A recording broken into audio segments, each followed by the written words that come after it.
Unfortunately, something new has developed in the world in the last 100 years, a new movement and ideology, and that is called Zionism.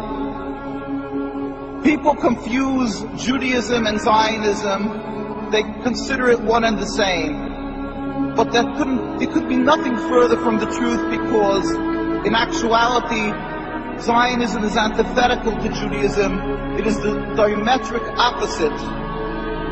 Judaism is a religion, a spirituality, to serve God, to be subservient to God, practiced by Jewish people for thousands of years,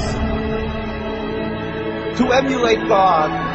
As in Hebrew we say, Mahu rachum ata teherachum. Just as God is compassionate, you must be compassionate.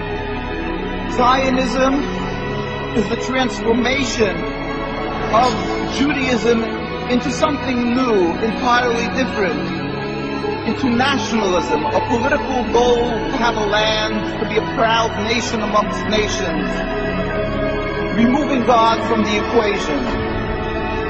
Judaism was the way of the Jewish people for thousands of years by all the God-fearing Jews. Zionism is 100 years old, by non-practice created, concocted by non-religious Jews as a whole.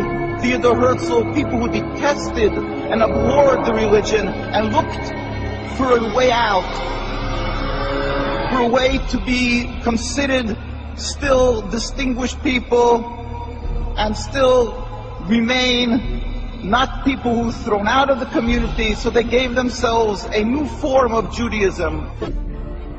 The Torah is very clear in that when there was a decree of exile for the Jewish people 2,000 years ago, we were expressly told by God that we are forbidden to try to recreate our own establishment, our own entity. We are forbidden to have a state. Even in an uninhabited land, we must accept that our being expelled from the land of Palestine and the destruction of the temple was not because of our physical lacking, but only because of our spiritual lacking, that we were not on enough of a high level of spirituality. The books of the prophets are opened, anybody can see and read that. And we yearn and pray as a Jewish people for the day when ultimately God will end this exile that we have been sent into by He Himself, without any human intervention, when all humanity will recognize the one God.